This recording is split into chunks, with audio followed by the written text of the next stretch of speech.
Aleluia, abra sua Bíblia, Malaquias, capítulo 4. Vamos ler 2 versículos no final do livro de Malaquias, assim aprendendo a palavra do Senhor nesta noite. Profeta Malaquias, capítulo 4, versículo 5. Leiamos apenas 2 versículos que diz assim: a Escritura Sagrada: eis que eu vos enviarei o profeta Elias, antes que venha o grande e terrível dia do Senhor. Ele converterá o coração dos pais aos filhos, e o coração dos filhos a seus pais, para que não venha e fira a terra com maldição. Amém. Mais uma vez oremos. Senhor, estamos diante de Tua palavra. Deus, queremos ouvir a Tua voz mais uma vez esta noite. Então, enquanto eu estiver falando, que Teu Espírito Santo esteja ensinando a cada coração, e que saiamos aqui renovados por meio do Espírito Santo, que está neste lugar, muito presente, neste lugar, na nossa vida, em nome do Senhor Jesus. Amém. E amém. Podeis assentar, meus irmãos. E esse versículo que nós lemos aqui, meus irmãos, esses versículos têm exatamente a ver com essa temática reino. Eu queria aqui traçar algumas ideias a respeito do reino de Deus através destes versículos. Mas iniciando, meus irmãos, essa meditação, eu queria aqui falar que na última sexta-feira e sábado, um dado interessante, no Poupa Tempo da cidade de São Paulo, houve uma iniciativa muito interessante e oportuna para o Dia dos Pais. Eu não sei quem ficou sabendo a respeito disso. Foi o registro gratuito de reconhecimento de paternidade. Agora, por causa do advento do Dia dos Pais, então eles resolveram fazer esse trabalho. E a campanha é: encontre o seu pai no Poupa Tempo. Ela foi criada para documentar a paternidade nas certidões de nascimento das crianças sem registro de pai. E desde o lançamento deste programa em 2016, mais de 11 mil solicitações já foram registradas no Poupa Tempo. Estatisticamente, a Central de Informações de Registros Civis, CRC, atesta que nasceram mais de 1.280.000 crianças somente em 2020. E é interessante que 80 mil, quase 100 mil, dessas crianças não têm o nome do pai registrado na certidão de nascimento. Ainda há no Brasil, dizendo que há mais de 6 milhões de crianças que só têm o nome da mãe registrado.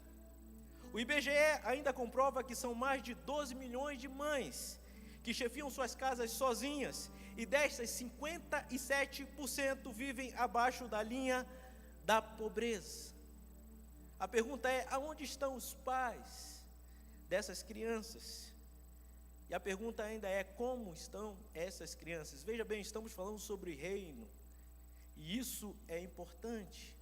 Meus irmãos, o texto lido é do profeta Malaquias, e este livro foi escrito 430 anos antes de Cristo. Ele foi contemporâneo de Neemias e Esdras. Porém, acompanhe comigo, o mais interessante neste livro é que ele é o último livro do Antigo Testamento, o último profeta registrado antes dos 400 anos da vinda do Messias Jesus Cristo. Aqui estamos no último capítulo e o último versículo do Antigo Testamento. Você já notou isso? Agora eu fiquei perguntando para mim mesmo, por que Deus fechou o Antigo Testamento com este versículo? Quando se fecha um livro, geralmente o autor de um livro, ele procura fechar aquele livro a fim de que realmente venha concretizar tudo aquilo que ele escreveu antes. Agora temos todo o Antigo Testamento, e o último versículo do Antigo Testamento é justamente este. Deus poderia ter várias formas de encerrar o Antigo Testamento, mas Ele fez desta forma. Por quê? O que eu creio, meus irmãos, é que Deus tinha um propósito relacionado ao reino. E o propósito era concluir aquilo que considerava o mais importante. É o que diz nesses versículos: o coração dos pais se convertendo aos filhos, e o coração dos filhos se convertendo ao coração dos pais. Este é o grande mistério. Meu irmão, como que a igreja é abençoada quando isto acontece? Nesta noite estamos aqui nesse ambiente de adoração, mas quantos pais que poderiam estar com os filhos com os pais? Por isso, meus irmãos, nós vemos aqui que a palavra converter é voltar-se, atentar, considerar, ponderar.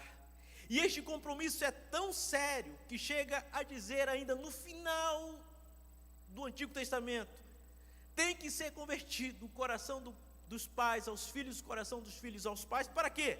Para que eu não venha e fira a terra com maldição. Forte isso, não é? É forte esse texto, e assim encerra-se o Antigo Testamento, ponto final. Em outras palavras, se o pai não cumprir o seu papel de considerar o seu filho, voltar-se para seu filho, a terra será castigada com destruição, maldição e desgraça. O que vemos aqui, meus irmãos, aqui a palavra aqui dita não é conforme nós entendemos aqui no Brasil, por exemplo. Comumente nós usamos a palavra pais para pai e mãe, mas a palavra pai aqui tem como foco o pai homem, com ênfase no masculino.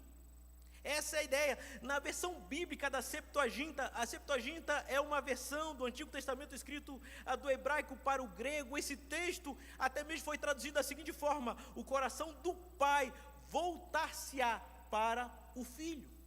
Então é grande esta responsabilidade, porque o que o texto está dizendo é que há uma grande responsabilidade que o pai masculino tem para com o filho. E essa responsabilidade, meus irmãos, tem esta ênfase, e assim que Deus quis. Interessante que ainda no texto a iniciativa deve partir do pai para o filho, voltando-se para ele, atentando para ele só depois do filho para o pai. Nós vemos esse projeto aqui, e quando o pai cumpre o seu papel, o que acontece? Há bênçãos sobre as famílias da terra, porque isso é reino. Há bênção sobre as famílias da terra. Na verdade, meus irmãos, Deus criou a família e fez dela sua agente na história da redenção. Se nós formos ver a história bíblica, Deus preservou a família de Noé do dilúvio, era uma família. Deus constituiu uma nação através de Abraão e sua família. A saída da escravidão egípcia se deu por famílias. A família de Davi se estendeu até a chegada de Jesus Cristo, o Messias. Se você observar, Jesus começou o seu ministério aos 30 anos, sendo o período anterior dedicado a quem? A sua família. Projeto de família. Jesus instruiu seus discípulos para que fossem de casa em casa anunciando o reino de Deus. Aonde? Na família. Nós vemos, meus irmãos, após a ascensão, os cristãos se reuniam diariamente em família, de casa em casa, no partir do pão. Por isso, meus irmãos, que a família sempre foi o núcleo central da vida da igreja. Por isso, o vínculo da família com a igreja, nós vemos no Antigo Testamento, era tão forte que a linguagem teológica do Novo Testamento é emprestada do meio da família. Por exemplo, o Paulo, somente o apóstolo Paulo, ele utiliza 119 vezes os termos irmãos e irmãs para se referir aos cristãos como uma grande família, além de pai, mãe e filhos. Ele utiliza esse termo para trazer essa ideia de família. Por isso, meus irmãos, e por essas razões, os pais têm uma grande responsabilidade para com as gerações. E hoje eu quero falar com os pais. Você, pai, que é homem de casa, é importante nós venhamos lembrar disso. Há uma grande responsabilidade sobre os seus ombros para com esta geração. É interessante falar sobre geração, que, por exemplo, a minha mãe falava assim: olha, o que vai ser dessa geração? No meu tempo era assim. E hoje eu já falo: o que será dessa geração? No meu tempo era assim. E a minha filha, que tem 20 anos, já diz assim: pai, o que vai ser dessa geração? No meu tempo era assim. As coisas parecem que não estão indo bem. Há algum problema nesse sentido. E pensando, meus irmãos, na potencialidade dos consumidores do século 21, criou-se um dossiê das gerações. Você já ouviu falar sobre o dossiê das gerações? O dossiê das gerações tem a geração Baby, que é aqueles que nascidos em 1940, 1960. A geração X, nascidos a partir de 1960. Temos a geração Y, nascidos a partir de 1980. A geração Z, nascidos a partir de 1995. E ainda a geração Alpha, nascidos a partir de 2010. Dividiu-se essas gerações, a sociologia dirigiu porque queriam, de uma certa forma, identificar essas gerações e fazer algo em benefício. Agora a pergunta é, meu irmão e minha irmã, se nós estamos vivendo no reino, por que não, como igreja, não repensarmos a tarefa dos pais sobre esta temática de famílias e de gerações? Por isso que eu acho que é o importante, meus irmãos. O que será da próxima geração se o pai não assumir a sua responsabilidade? É um grande desafio que temos como igreja. E aqui a pergunta é: como posso então, pastor, me converter aos meus filhos? É a temática do que nós lemos. Como devo ser um pai conforme a vontade de Deus? Eu quero aqui, de uma forma muito simples e direta, apresentar 3 maneiras como você, pai, pode construir um legado segundo a vontade de Deus. Quando eu falo você, pai, eu não estou isentando a mãe, eu não estou isentando a avó, não, está todo mundo junto aí, mas há uma responsabilidade, o pai precisa assumir essa responsabilidade. E por isso, nessa noite, eu queria falar sobre 3 maneiras, e as 3 maneiras, eu quero que você guarde isso, pai, eu quero que você guarde isso, meu irmão e minha irmã. Em primeiro lugar, intercessão. Em segundo lugar, instrução. E em terceiro lugar, intervenção. Esses 3 aspectos são importantes para que nós venhamos manter a família como um projeto do reino de Deus aqui na terra. Amém? Em primeiro lugar, meus irmãos, eu queria tratar sobre a intercessão. A intercessão é importante. Quando olhamos na Bíblia Sagrada, há um homem chamado Jó. Jó, no seu livro, há um texto muito interessante da atitude dele para com seus filhos. Se você observar Jó, capítulo 1, versículo 5, diz assim: levantava-se Jó de madrugada e oferecia holocausto segundo o número de todos os seus filhos, pois dizia, olha o que ele dizia: talvez tenham pecado os meus filhos e blasfemado contra Deus em seu coração. E assim Jó fazia continuamente. Qual o contexto dessa passagem, meu irmão? Se você verificar o contexto dessa passagem, é que os filhos de Jó, eles tinham o costume de dar festas. Em suas festas, nas suas casas, convidavam também as suas 3 irmãs para celebrarem juntos. Eles gostavam de fazer festas, isso era importante. Era uma festa da fraternidade, da comunhão entre os irmãos. E Jó permitia isso. Nós não vemos aqui uma festa de bagunça, não, era uma festa sociável entre eles, gostavam de estar juntos, conversar, não era nada indecoroso, estavam ali.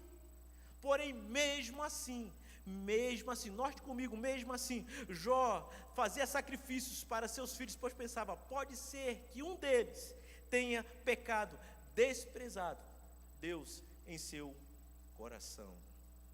Imagino eu, quem sabe, a esposa de Jó, lá tentando dormir com seu marido, aqui estou conjecturando, e o som alto, né?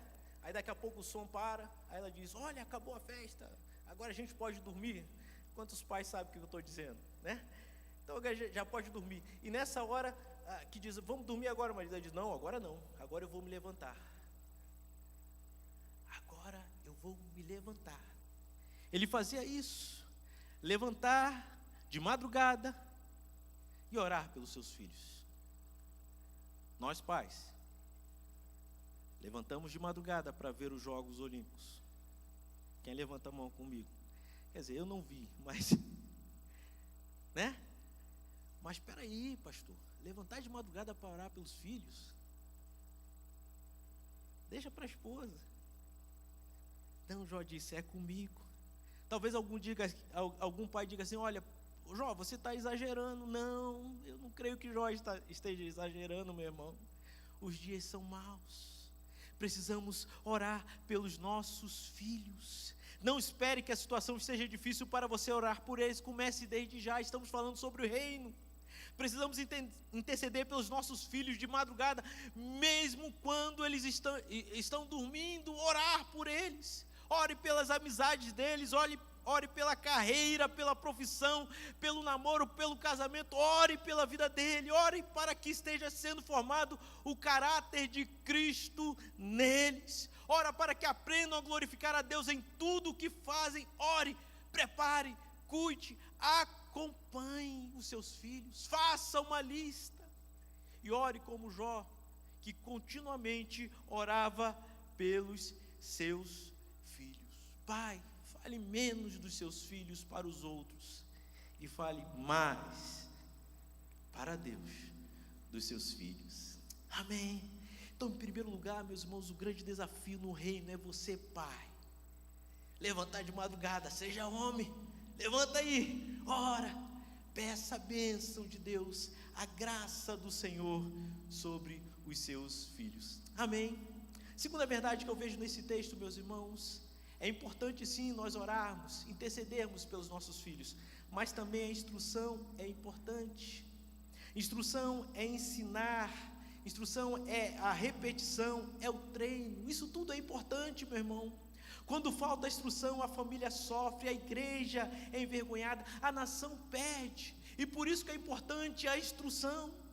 Salmo 78, versículo 5 e 6 diz assim: Ele ordenou aos nossos pais que os transmitisse aos seus filhos, a fim de que a nova geração os conhecesse, e por sua vez os referisse aos seus descendentes, para que pusessem em Deus a sua confiança, e não se esquecesse dos feitos de Deus. Amém. Isso é importante. Aqui fala daquilo que Deus fez e pode fazer. Eles precisam saber. É preciso ensinar que Deus, Ele continua sendo Deus e fazendo coisas no dia de hoje. É preciso ensinar que esses filhos precisam ter uma experiência pessoal com Deus. Isso é importante, meu irmão. Quando o pai não exerce a função de ensino de quem Deus é e o que Ele pode fazer, todos sofrem. E eu creio, meus irmãos, que essa seja uma responsabilidade.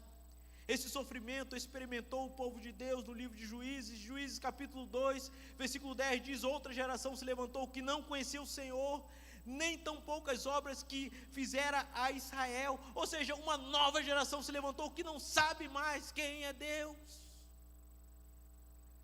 A pergunta é: por que essa nova geração não conhecia o Senhor? Porque houve negligência no ensinar, no instruir. Se você continuar a leitura no livro de Juízes, vai observar uma derrota atrás da outra. O país virou um caos, pois sem ensino, cada um fazia o que bem entendia. Por isso, meus irmãos, a palavra bíblica diz: ensina a criança no caminho que deve andar, e quando for velho, não se desviará dele. O que quer dizer esse texto? Esse texto quer dizer que o ensino irá gerar experiência pessoal com Deus. Desde cedo, a responsabilidade de ensinar, mostrar a palavra de Deus é de você, meu irmão, homem, pai. Ensinar, instruir, isso em todo tempo, em todo lugar, inculcando, aguçando a mente, ensinando o coração. Deuteronômio 6 diz: essas palavras que hoje te ordeno estarão no teu coração, tu as inculcarás a teus filhos, e delas falarás assentado em tua casa, andando pelo caminho, ao deitar e ao levantar-se, todo momento. O que eu entendo aqui é que nós somos pastores de nossas casas. Pai, não é para empurrar para a mãe pode até ensinar, mas biblicamente cabe ao pai e ao homem esta responsabilidade de ensinar. E diz: meu filho, vamos aqui aprender a palavra do Senhor, vamos crescer juntos. Eu creio que isso é importante. Há um livro muito interessante que trata sobre essa temática, pastoreando o coração da criança. É um livro que, meus irmãos, abordam essa verdade. Hoje os pais, eles querem trabalhar com comportamento, esquece que o mais importante não é o comportamento, mas é o coração. Como está o coração do seu filho? Quais são as influências que estão no coração dele? E muitas vezes nós queremos trabalhar ou investir no comportamento, muda comportamento. Não, vai lá, meu irmão, pela palavra de Deus, e procura ver o que está lá dentro. É inculcar colocar a palavra de Deus dentro de si. Isso é importante. Devemos tratar do coração e não somente do comportamento. Você, pai, é aquele que instrui seu filho, ou empurra para a mãe, ou empurra para o outro, empurra para a igreja, para a escola dominical. Eu creio que seja importante a instrução. A Bíblia diz que a responsabilidade é nossa. Nós precisamos fazer isso, liderar a vida espiritual de nossa família. Isso é reino. Amém? Você quer o reino de Deus dentro da sua casa? Então comece a fazer isso, meu irmão. Desperta aí, meu irmão. Larga esse joguinho aí de, eu gosto de brincar com meu filho lá de joguinho e o filho vai dormir, você continua lá. Não, meu irmão. Fica firme, instrui. Nós vemos aqui intercessão, instrução. E também nós vemos a importância da intervenção. Meus irmãos, não é somente interceder é muito importante. Orar pelo seu filho, orar por ele, não importa a idade, ore por ele. Está longe, ore por ele. Quando nós vemos a instrução, ensine. Todo momento é um tempo de ensinar. Faça isso com a palavra de Deus. Em terceiro lugar, a intervenção. Intervenção, meus irmãos, é interferência e acertar a direção. É isso que fala. É interromper o caminho errado que o filho está indo. Intervenção é disciplina. Eu sei que a geração hoje não gosta de falar de disciplina, mas é necessário. E a Bíblia fala sobre disciplina e precisamos instruir nossos filhos, discipliná-los. Quanto mais cedo você começar a intervir, corrigir, disciplinar, mais cedo colherá os resultados daquilo que você está fazendo. Eu sei que este não é um trabalho fácil. Por quê? Porque é preciso tirar do caminho errado e colocar de novo no caminho certo, e fazer isso de novo, e de novo, e de novo. Quem já fez isso? Quantas vezes? É assim que é feito. Eu sei, meus irmãos, que é cansativo, mas é extremamente importante que venhamos fazer desta forma. E isso deve ser feito o quanto antes, pois haverá um dia em que seus filhos terão que tomar as suas próprias decisões. E aí o que você vai fazer? Tem um dia que ele vai precisar andar com as suas próprias pernas. Então, por isso, o mais cedo possível, venha mostrar o caminho que deve seguir. E a palavra de Deus, ela é muito clara quanto a isso. Provérbios 29:15 diz: a vara e a disciplina dão sabedoria, mas a criança entregue a si mesmo vem envergonhar a sua mãe. Corrige o teu filho e te dará descanso, dará delícias à tua alma. É muito interessante esse texto, porque vemos aqui que aquele que age dessa forma, você terá descanso, você vai ter alegria, você vai ter contentamento. Por isso, discipline seu filho de acordo com a idade, de acordo com a necessidade, antes que seja tarde demais. Isso é importante, meu irmão. Isso é importante, minha irmã. É o que diz aí. Estamos falando sobre o reino de Deus. E o reino de Deus tem a ver com o quê? Com disciplina. Agora veja bem, essa disciplina você precisa tratar muito bem sobre isso com a sua esposa, de comum acordo. Pois se houver desacordo entre pai e mãe, o resultado será mais rebeldia ainda por parte do filho.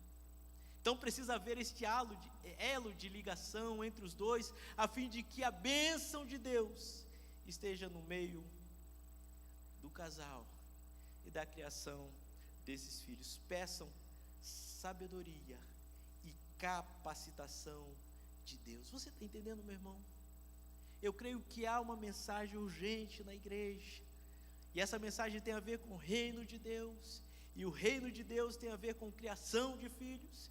E a criação de filhos, há uma grande responsabilidade que está sobre o pai, dentro de casa, fazendo diferença dentro do seu lar. Por isso, meu irmão, necessitamos urgentemente resgatar a importância do ministério do pai na intercessão, do ministério do pai na instrução, e do ministério do pai na intervenção.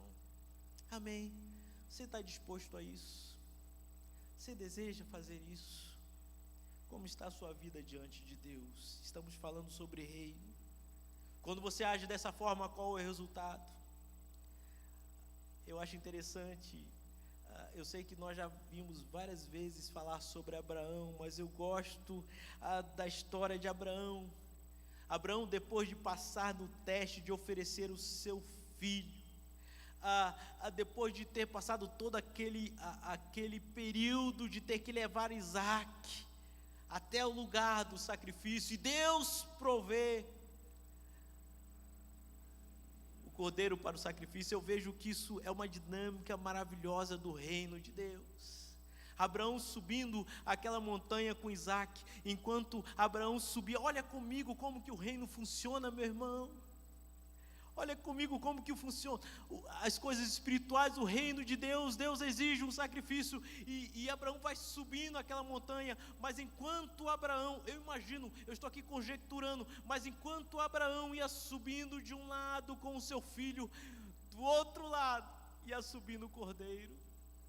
Amém? Isso é provisão de Deus. O que havia necessidade de Abraão era obediência, enquanto ele estava obediente para fazer aquilo que Deus estava exigindo dele, que aquilo era uma coisa que doía dentro dele, levar o seu filho para um sacrifício. Do outro lado, Deus estava providenciando o substituto. Amém? Isso é reino. Quando nós obedecemos a palavra de Deus, quando nós nos focamos na palavra de Deus, é isso que acontece. Deus providencia o necessário para que venhamos crescer nele. E quando chega lá em cima, se você abrir a Bíblia comigo em Gênesis capítulo 22, versículo 18, depois de Abraão passar na prova e o cordeiro substituto está sobre aquele altar, o que diz o texto a partir do versículo 18, ou melhor, se você verificar um pouco antes, versículo 15, então o anjo do céu bradou, Gênesis 22, versículo 15, então o anjo do céu bradou pela segunda vez, o anjo do Senhor a Abraão, e disse, jurei por mim mesmo, diz o Senhor, portanto fizeste isso, e não me negaste o teu único filho, que deveras te abençoarei, e certamente multiplicarei a tua descendência como as estrelas dos céus, e como a areia da praia do mar. A tua descendência possuirá a cidade dos seus inimigos, nela serão benditas todas as nações da terra, porquanto obedeceste, o quê? A minha voz. Meu irmão, isso é reino de Deus, obedecer a voz do Senhor, obedecer a voz do nosso eterno Pai. Enquanto Abraão obedeceu a voz de Deus, o que aconteceu? Todas as nações da terra foram o quê? Benditas. Amém? Será uma bênção a terra, enquanto você estiver quê? Em obediência. Será uma bênção a terra, enquanto você obedecer a voz do Senhor e cumprir aquilo que Deus quer para você. Abraão obedeceu, entregando a Deus o seu bem mais precioso, e toda a sua posteridade foi o quê? Abençoada. Esse seu filho pertence a quem? Ao reino. E porque ele pertence ao reino, há uma grande responsabilidade, porque você é mordomo do reino. Amém? Instruir a criança, é isso que deve ser feito, a fim de que esta geração seja abençoada por Deus. Quando Jesus é o centro de nossa casa, seu nome é glorificado dentro do nosso lar, e todas as famílias da terra serão abençoadas. Nós precisamos ver esses conceitos. Jesus precisa ser o centro da nossa casa. Jesus precisa ser o referencial de dentro da nossa casa. A campanha na cidade de São Paulo era: encontre seu pai no poupa tempo. E a campanha bíblica é: atente para a sua responsabilidade na casa do Pai. Amém? É essa a verdade, meu irmão. Você precisa atentar. Não basta encontrar um pai, precisa ser um pai que cumpra as suas responsabilidades de intercessão, de instrução e intervenção. Será que você tem feito isso? Eu sou pai. Eu também sou pai de 2 filhas. 2 filhas muito lindas. Eu sei que eu sou cheio de erros e imperfeições. Há muitas situações que eu me arrependo. Mas eu queria terminar essa meditação fazendo você pensar no que você não se arrepende. Talvez você, como pai, você pode olhar para dentro de você e falar assim: olha, eu sou pai, mas tem muitas coisas que eu me arrependo. A pergunta não é o que você se arrepende. Você pode consertar. Nessa noite eu quero lembrar. Eu quero que você venha pensar no que você não se arrepende. Eu quero dizer que eu não me arrependo. Eu não me arrependo de orar pelas minhas filhas durante as noites. Eu não me arrependo quantas vezes eu entrei no quarto delas e às vezes até mesmo elas dormindo, eu ungia elas e falava: Senhor, guarda, Pai, guarda as minhas filhas. Eu não me arrependo disso. Eu não me arrependo de rogar pela misericórdia de Deus. Deus, aquilo que eu não posso fazer, o Senhor faz. As palavras que eu disse que não deveria dizer, que o Senhor venha guardar a mente das minhas filhas. Eu não me arrependo. Eu não me arrependo às vezes que eu orei com elas. E eu me lembro que algumas vezes o quarto se enchia da presença de Deus. E nós chorávamos porque estávamos cheios da graça do Senhor. Eu não me arrependo. Eu não me arrependo. Quantas vezes, mesmo ainda bem pequenas, 4, 5, 6 anos, eu chegava para elas e falava: vamos aqui aprender a palavra de Deus. E através das histórias bíblicas eu ensinava a palavra do Senhor. É interessante que até algumas vezes ensinava a teologia bíblica, mas ao ensinar a teologia bíblica, o ambiente enchia com a presença de Deus, a glória de Deus naquele lugar, porque a boa teologia rebaixa você, e você entende que precisa dEle, é tudo por Ele, é tudo dEle. Eu preciso dEle, eu não me arrependo. As noites, os dias que eu fiquei com as minhas filhas, eu não me arrependo. Eu não me arrependo, filha, leia a palavra de Deus, isso será bênção para você. Eu não me arrependo todas as vezes que disse não como forma de ensino, apresentando o caminho correto na palavra de Deus. Eu não me arrependo. Eu creio que tudo isso só foi possível porque eu tenho a minha Cris, mulher única, amém, a minha esposa junto comigo. Às vezes eu estava cansado e ela me fortalecia: vamos lá, vamos ensinar. É bênção quando a igreja caminha desta forma, os dois juntos, servindo ao Senhor. Assim elas foram crescendo. Eu não me arrependo. Eu não me arrependo do preço de obedecer à voz de Deus e ir para muitos lugares levando as minhas filhas.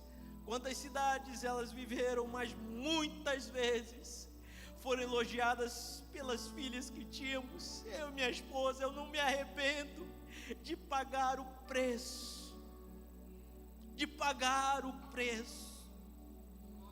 Ninguém pode ver o preço da disciplina, do ensino, da intercessão. Eu quero que nesta noite, meu irmão, você venha lembrar de coisas que você não se arrepende, e voltar essas coisas na prática da sua vida, independente dos seus filhos. Faça isso mais uma vez. Talvez seus filhos sejam distantes, liga para ele: meu filho, olha aqui, eu quero orar por você. Você está entendendo, meu irmão? Isso faz parte do reino de Deus. Somos uma igreja, irmãos e irmãs. Então você precisa lembrar o que você não se arrepende, as coisas boas que você fez, e voltar a praticar. Volte ao primeiro amor, é o que diz a palavra do Senhor. A igreja precisa disso. E eu quero, Pai, junto com você, um dia poder ouvir a voz do Pai Celestial, dizendo: bendito seja a tua descendência, porque obedeceste a minha voz. Quantos querem ouvir isso da parte de Deus? Abraão, ele pôde ouvir, porque ele diz: olha, Abraão, porque você ouviu, bendito será a tua descendência. Meu irmão, o legado que nós podemos deixar com os nossos filhos, o maior legado é isso, é deixar filhos que amem a Deus mais do que você mesmo. É filhos que amam o Senhor, é filhos que vejam você dentro de casa de joelhos dobrados, orando por Ele, intercedendo por Ele. Nós precisamos disso, meus irmãos, e é urgente. As faculdades, as escolas estão aí ensinando tantas coisas, e os nossos filhos precisam entender o convívio do lar, da intercessão, da instrução, da intervenção. Você está preparado para isso? É tudo por Ele. É verdade, você talvez diga assim: olha, mas eu não dou conta. Claro, você não dá conta, é tudo por Ele, é tudo dEle.